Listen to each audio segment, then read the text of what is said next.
Hello everyone, today I will show you how to download Biorand Randomizer, which allows you to play the original Resident Evil games completely randomized and with HD texture packs and all that good stuff. So, the first thing you need to do is go to Biorand.net. I will link everything down in the description, so no need to worry about anything. I'm going to make it as simple as possible. So, once you go to Biorand.net, scroll down a bit until you get to the download section, and then you're gonna see three options. I would recommend personally downloading the final option, which is the biggest one, almost 10 gigabytes right there, because it includes everything, all the games with the HD textures, with the randomizer, everything. So once you download that, you're gonna extract it, and then you're gonna have this. So on first glance, you're gonna look at this and think, oh my god, this is so overwhelming. There's no way I can figure this out. Don't worry, I will explain everything and make it as simple as possible. So, you have three games right here. Resident Evil 1, Resident Evil 2, and Resident Evil 3. This is where you're gonna randomize the games to your liking and how hard you want the randomizer to be, how easy, how fast, how long, all of that good stuff. But before you do that, before you randomize anything, you must go to settings first. If I remember correctly, all of these are going to be empty, so you're going to have to fix it before you start randomizing. All you need to do is download the Biorand randomizer and then go to these three dots. For example, you want to play Resident Evil 2. You go to these three dots, click them, go find where you downloaded the Biorand randomizer, and then the folder is going to be like this. Since you want to play RE2, you pick RE2 and then pick this executable right here. Once you click it, RE2 is ready. So all you have to do is do the same thing for Resident Evil 3. Don't pick the Mercenaries unless you want to play it. So pick this, Biohazard 3 PC.exe. Same for Resident Evil 1. Just right there, click Resident Evil 1 and pick the executable. Once you got everything set up right here, go back to the game you want to play, and then we're gonna make the example on RE2 because RE2 has the best support between both games. As you can see, Resident Evil 1 has less options, and Resident Evil 3 even less options. So we're gonna work on Resident Evil 2 because it has the most stuff you can work with. Okay, so let's start right here. Right here you got Leon A, Claire B. You can change that. Make it Claire A, Leon B. It depends on which scenario you want to play. So you pick that first. And then, let's start from here. Change player character. What this means is, if you're playing as Leon, you can change him to any male character you want to play as. Or you can make it random. So the randomizer will pick a random character from any Resident Evil game and it will become Leon. And they will have their own voice lines. Same thing with Claire. So if you're playing Leon, let's say for example you got Barry as Leon. And then in the story you meet Claire, but Claire is Ashley. I hope that makes sense. So they will both be different. Here you can randomize the cutscenes. Allow any character voice. Reduce awkward silences. If enabled, voice lines are chosen to best match the length of the original line. This can, however, reduce the RNG. So what it says right here, if you check this, which I don't recommend you checking it because it's gonna be less funny. If you want it to be really funny, just leave it like this because the characters will say the most outlandish things, or they're just gonna sit there in awkward silence, which is great.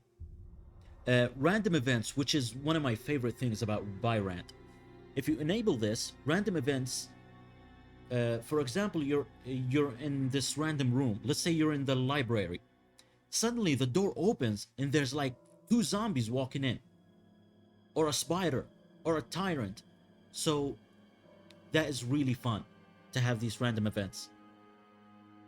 You can also randomize the doors. So, for example, you walk into the RPD from the beginning of the game, and suddenly you're in the lab, for example. You could do that. And here you can pick the segments. So, for example, if you want it to be a normal sized game, leave it right there. If you want it to be short, you reduce the segments. And here you can pick the segment size. Let's go here. So here's where you randomize the items and the stuff that makes it a randomized game. Here, just check these options. Randomized items, obviously, self-explanatory. It randomizes the items. So if you see a green herb, you pick it up and suddenly it's an RPG. Just like that. You can include or not include the documents. So for example, if you pick a document, it could be an important item, or you could leave it as a document. Alternative routes. So this means you don't have to go the original RE2 like route to beat the game. So for example, you could go to the sewers and then go back to the RPD and stuff like that. I would recommend checking that as well. Honestly, I would check everything I have checked right now, because I've been playing with these settings and they've been amazing. Here you can check ammo probability. So for example, how much ammo you're gonna pick up. Not how much ammo, it's how much chance you would get ammo if you pick up this certain item. Same with health, same with ink ribbon. And this is how much you're gonna get. So if you get handgun bullets, this is how much they're gonna be. This is the starting inventory. So you can either pick the weapon you want from here, or you can just randomize it, and these are the chances you could get. You could start with a grenade launcher, you can start with a shotgun, you can start with a knife, whatever. Here is where you randomize the enemies. You can randomize the enemies right here in their placements, and you can allow them to enter save rooms. And here you can pick how many enemies per room. You can go all the way up to 16, which I don't recommend because you're gonna be trapped. So I win here. I think that's a pretty good number right here. You can lower it obviously to make it like less if you're having trouble. Rooms with enemies. This means how many. How do you explain this? How do I explain this? How many rooms have chances to have enemies, if that makes sense. So if you put it to 100%, every single room you walk into, it will have an enemy. So you can pick what you like here. This is the difficulty. You can make it really hard, or you can make it easy. And here where you have the probability of an enemy showing up. For example, I have arms turned all the way down. Like, I don't want any arms to show up in the randomizers because they're invisible and they can grab you and just they're not fun. You know.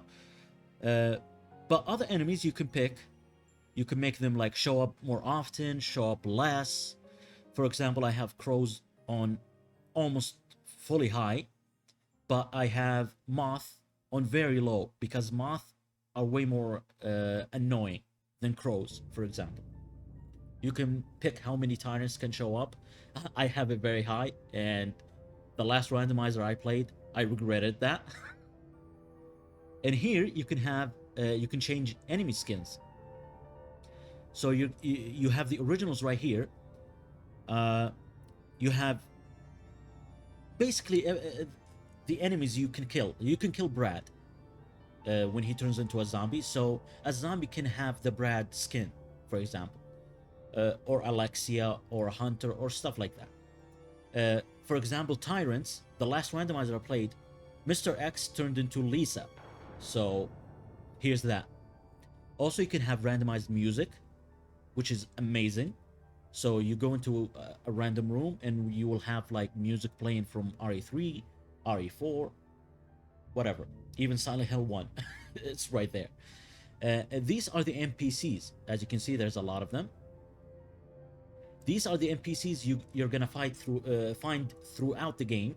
For example, you can talk to them, you can do quests for them, they can give you items.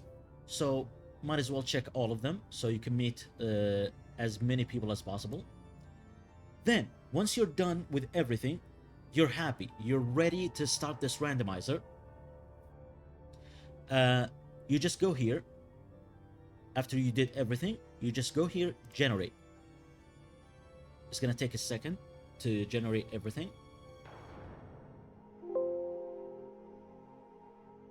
So after it's done generating, this message will pop up. You just click OK, and then you go here. So this is a very important thing you need to realize. You click Start RE2. This menu will pop up. So obviously you can pick the stuff you want. So for example, retro mode will make it look like the original PS1 graphics. I don't recommend that. So I would recommend just copying these settings so you get the obviously you can pick full screen here if you want it, or you can make it smaller and stuff like that. So just copy these settings. It's the best settings to play the game on. And then right here you can set up your controller. I would recommend direct input. So once you connect the controller you want to use, it will show up right here, and then you can pick it. Once you're done with this, click OK, and then this will pop up. So this is the most important part right here. Most people just click OK, and then the game starts, but then it's not randomized. That's because it's, as it says right here, Resident Evil 2. If you click that, it says Biorand, a Resident Evil randomizer. You need to pick that every time you run the game, because it will default to the original game. So pick that. Once you see that, click OK. The game will start.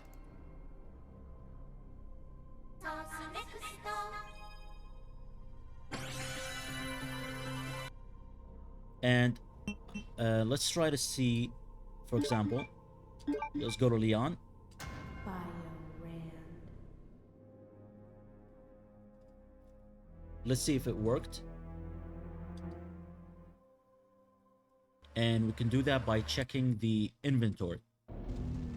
So we're Krauser right now. How do you open the menu on keyboard? One sec. There we go. So Krauser starting with a shotgun that is placed in the lockpick place. That's interesting. And a knife. So this tells us it's working. As you can see, it seems hard to do, but it's really simple. So I hope I helped you, and if you have any questions, do not hesitate to ask me in the comments. I will help you with anything you need. And thank you for joining me, and thank you for watching, and I will see you next time.